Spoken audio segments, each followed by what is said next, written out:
Artinya, sekuat apa kuasa Sambo sampai dia bisa berhubungan ya dengan mafia-mafia ini, Pak? Iya, nah kekuatannya kan dia kan pertama dia kan tangan kanannya Kapolri. Ibaratnya Kadif Propam itu kan tukang pukulnya Kapolri. Kemana Kapolri pergi, biasanya dia ke situ dia ikut. Tentulah dia bisa mencopot para jenderal-jenderal di polisi, baik Kapolda, bahkan 1-2 tingkat di atasnya kan begitu ya. Wah, luar biasa.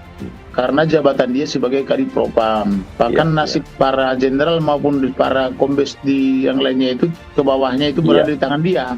Tadi orang sekarang itu yakin banget tuh bahwa Sambo akan, saya selalu bilang hati-hati.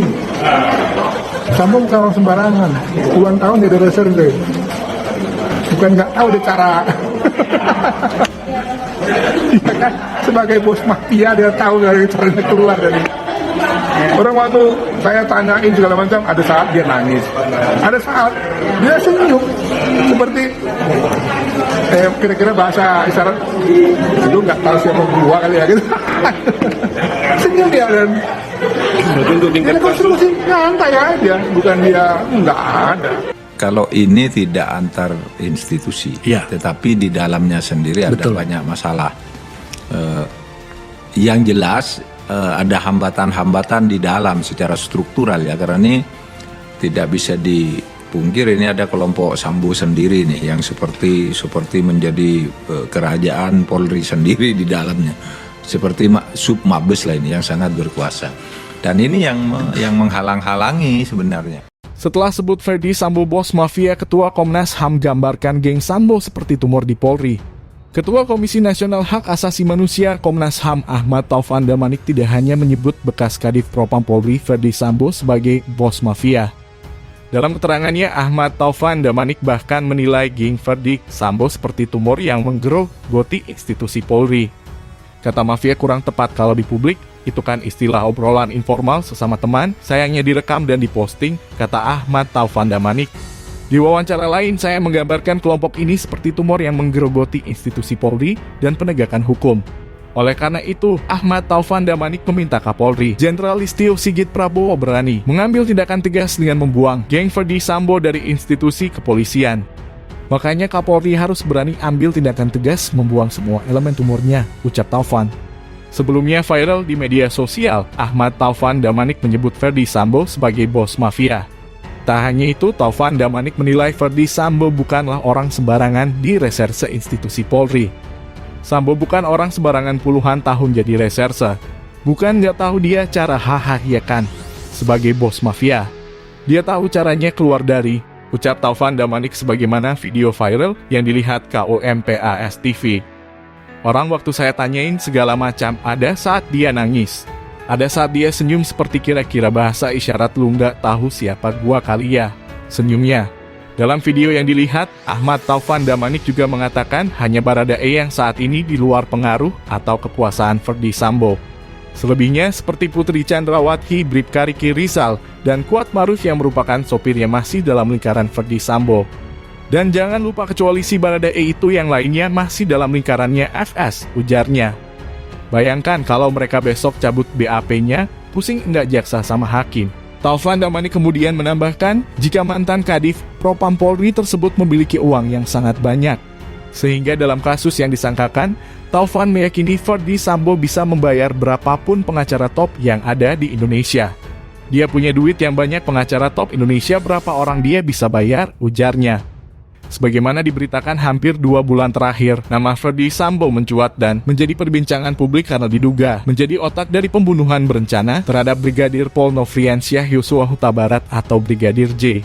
Bukan hanya itu, Ferdy Sambo bahkan membuat geger publik dengan upayanya membuat skenario palsu untuk mengaburkan fakta kematian Brigadir J. Akibat skenarionya, 4 orang lainnya menjadi tersangka pembunuhan berencana Brigadir J dan 6 orang tersangka dipecat karena merintangi penyidikan.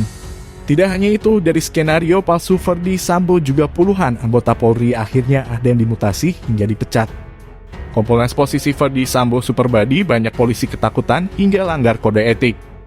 Komisioner Komisi Kepolisian Nasional, Kompolnas, Albertus Wahyu Rudanto menyebut tersangka kasus pembunuhan Brigadir J atau Nofriansyah Yosua Huta Barat, Ferdy Sambo, miliki posisi Superbadi. Sehingga banyak polisi yang tak berani langgar perintah dan akhirnya terjerumus dalam pelanggaran kode etik Polri. Sudah pernah diulas para pengamat dan fakta yang terjadi, memang posisi Pak Sambo sebagai Kadif Propam sekaligus Kasatgas ini memang super body. Memang menyebabkan banyak juniornya, maupun rekannya ada ketakutan kalau tidak menjalankan perintah, karena bisa dipindah, dan sebagainya, kata Wahyu dalam Kompas Petang Kompas TV. Ia menilai ketakutan polisi untuk menolak perintah polisi lain yang berpangkat lebih tinggi sebagai masalah kultural Polri. Saya melihat ini ada persoalan mendasar di mana respek pada atasan itu diterjemahkan sebagai respek kepada segala hal, pada apa saja yang menjadi perintah atasan, dan menurut saya itu tidak betul. Jelasnya, Wahyu juga menilai perlunya reformasi birokrasi di dalam tubuh Polri, terutama pada aspek struktural. Ia menyayangkan adanya anggota Polri yang merupakan peraih penghargaan Adi Makayasa, terjerumus dalam kasus pelanggaran kode etik karena membantu Ferdy Sambo dalam menghalang-halangi proses hukum. Saya terus terang saja kasihan karena anak ini punya prospek yang bagus dan dia adalah aset, kata Wahyu. Wahyu, yang juga bekerja sebagai dosen perguruan tinggi ilmu kepolisian, PTIK, itu menyebut anggota Polri tersebut, yakni AKP Irfan Widianto, sebagai mahasiswanya yang secara akademik maupun kepribadian bagus. Artinya secara mental dia oke, tapi begitu saya mendengar dia disebut namanya, saya langsung mencari informasi tentang keterlibatannya, ujarnya. Ia mengaku mendapatkan informasi bahwa AKP Irfan diperintah oleh seniornya, yakni Kompol Cak Putranto yang telah dijatuhi sanksi pemberhentian tidak dengan hormat, PTDH, oleh Sidang Dewan Kode Etik Polri. Sehingga ini memang ada kaitan-kaitan senior-junior di Polri yang menurut saya ini problem yang saya sebut sebagai problem kultural, yang menurut saya harus diperbaiki, ujarnya. Sehingga ini memang ada kaitan-kaitan senior-junior di Polri yang menurut saya ini problem yang saya sebut sebagai problem kultural, yang menurut saya harus diperbaiki, ujarnya. Sebelumnya, sebagaimana diberitakan oleh Kompas TV, AKP Irfan Widianto masuk daftar anggota polisi yang diduga turut melakukan tindakan menghalangi proses hukum dalam kasus pembunuhan Brigadir J. Sidang Komisi Kode Etik Polri telah menetapkan pemberhentian tidak dengan hormat terhadap 3 anggota polisi. Selain Irjen Ferdy Sambo, ada Kompol Cak Putranto dan Kompol Baikuni Wibowo yang telah menjalani sidang etik.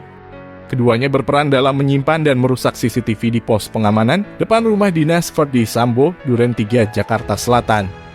2 anggota Polri itu dikenai sanksi etika pelanggar perbuatan tercela dan sanksi administrasi, namun Cak Putranto mengajukan banding. Sambo, Cak, dan Baikuni merupakan 3 dari 7 tersangka obstruction of justice terkait kasus pembunuhan Brigadir J.